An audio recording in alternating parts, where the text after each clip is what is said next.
আসসালামু আলাইকুম। আজ আমি আপনাদের জন্য নিয়ে এসেছি 4টি মজাদার ইফতার আইটেম রেসিপি। প্রথমে আমি ছোলা বুট ভেজে নিব। কড়াইতে পরিমাণ মতো তেল দিয়ে তেল গরম করে পেঁয়াজ কুচি দিয়ে দিয়েছি 2টা। করব। এরপর এখানে দিয়ে দিচ্ছি আমি 1 চামচ রসুন বাটা, 1 চামচ আদা বাটা। সব কিছু দিয়ে আবারও নেড়ে চেড়ে মিশিয়ে কিছুক্ষণ ভেজে নিব।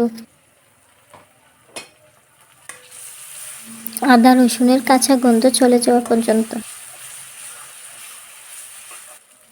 এখন 1 চামচ লবণ দিয়ে দিচ্ছি। লবণ দিয়ে ভালোভাবে নেড়ে ছেড়ে মিশিয়ে নিব।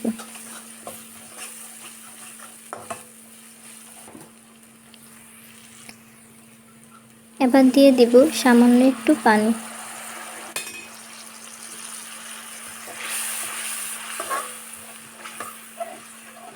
আবারও পানি দিয়ে নেড়ে ছেড়ে মিশিয়ে নিচ্ছি। গুঁড়া মশলা অ্যাড করব যাতে পুড়ে না যায়। এখন দিয়ে দিচ্ছি হলুদ গুঁড়া 1 চামচ, ধনিয়ার গুঁড়া 1 চামচ, জিরার গুঁড়া 1 চামচ,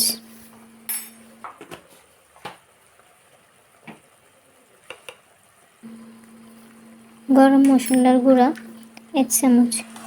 সব কিছু এবার নেড়ে ছেড়ে ভালোভাবে মিশিয়ে নেব।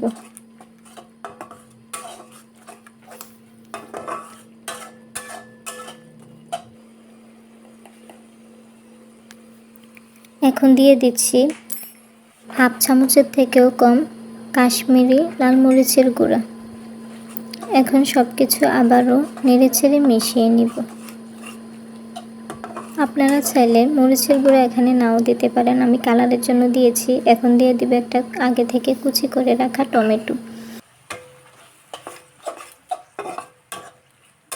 টমেটো দিয়ে সব কিছু ভালোভাবে নেড়ে ছেড়ে মিশিয়ে নিব। আলু দিয়ে দিচ্ছি সিদ্ধ করে কেটে রাখা। আবারও সব কিছু মিশিয়ে নিব। এভাবে একবার ছোলা ভুনা রান্না করে খেয়ে দেখবেন, অনেক মজা হয়। এবার দিয়ে দিব আগে থেকে সিদ্ধ করে রাখা 2 কাপ ছোলা বুট। সব কিছু দিয়ে আমি ভালোভাবে নেড়ে ছেড়ে মিশিয়ে নিব। আমি বুটগুলো সিদ্ধ করার সময় তেজপাতা, এলাচি, দারচিনি, লবণ আর সামান্য একটু হলুদের গুঁড়া দিয়ে সিদ্ধ করে নিয়েছিলাম। অনেকে বুট ভাজি করলে কালো হয়, দেখতে ভালো লাগে না। আমি যেভাবে করছি এভাবে একবার ফলো করে দেখতে পারেন, বুটের কালার কালো হবে না। দিয়ে দিয়েছিলাম কাঁচামরিচ কুচি দিয়ে মিশিয়ে নিয়েছি। এখন দিয়ে দিব ধনিয়া পাতা কুচি। সব কিছু দিয়ে আবারও নেড়ে ছেড়ে মিশিয়ে নেব। এইভাবে একবার বানিয়ে দেখবেন, স্বাদ হবে অসাধারণ। এখানে নিয়েছি আমি বুটের ডাল 3 কাপ, আগে থেকে সারা রাত ভিজিয়ে রেখে ব্লেন্ডার করে নিয়েছি। এখন দিয়ে দিয়েছি পেঁয়াজ কুচি 2টা, কাঁচামরিচ কুচি 4টা, হলুদের গুঁড়া 1 চামচ,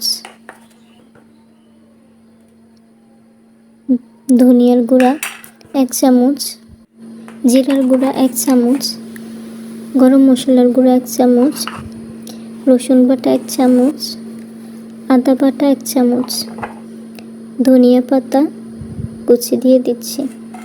সব কিছু হাতের সাহায্যে ভালোভাবে মেখে নিব। এখানে তেল গরম করে নিয়েছি আমি। এখন পেঁয়াজগুলো দিয়ে দিব। কিভাবে দিচ্ছি আপনারা দেখলেই বুঝতে পারবেন। এখন পেঁয়াজগুলো ভেজে নিব লালচে করে।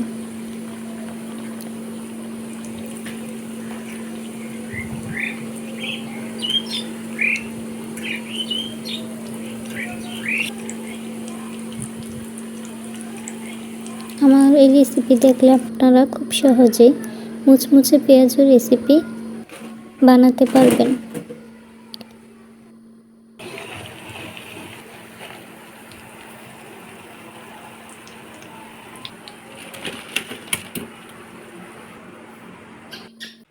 এখন আমি আলুর চপগুলো বানিয়ে নিব।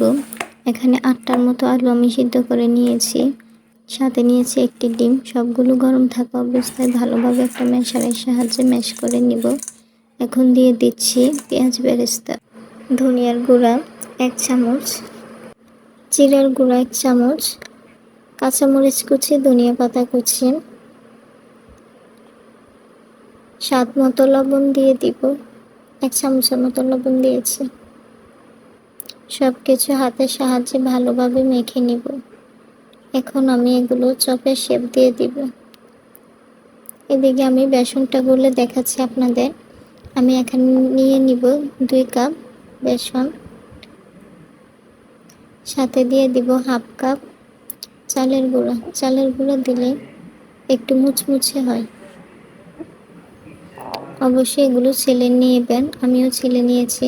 দিয়ে দিচ্ছি স্বাদ মতো লবণ, 1 চামচ হলুদের গুঁড়া, ধনিয়ার গুঁড়া, জিরার গুঁড়া, বেকিং পাউডার 1/2 চামচ, মরিচের গুঁড়া 1/2 চামচের থেকেও কম। সব কিছু ভালোভাবে মিশিয়ে নেব।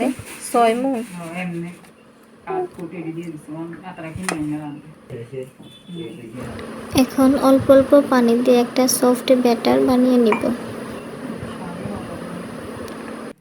ব্যাটারের ঘনত্বটা কেমন হবে আপনাদের আমি দেখিয়ে দিচ্ছি।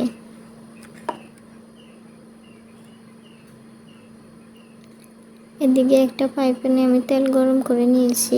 এখন সবগুলো দিয়ে দিব, লালচে করে ভেজে নিব। সবশেষে এখানে আমি মহাব্বতের শরবতটা বানিয়ে নিব। এখানে আগে থেকে জাল দিয়ে ঠান্ডা করে রাখা দুধ নিয়েছি 1 কেজি।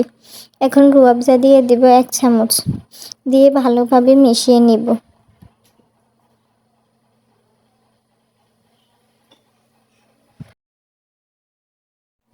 এখন দিয়ে দিব ছোট ছোট পিস করে কেটে রাখা তরমুজ।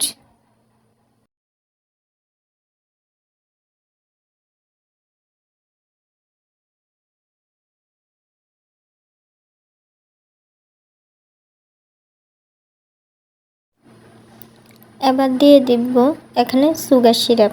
সুগার সিরাপ না দিয়ে আপনারা চিনিও দিতে পারেন।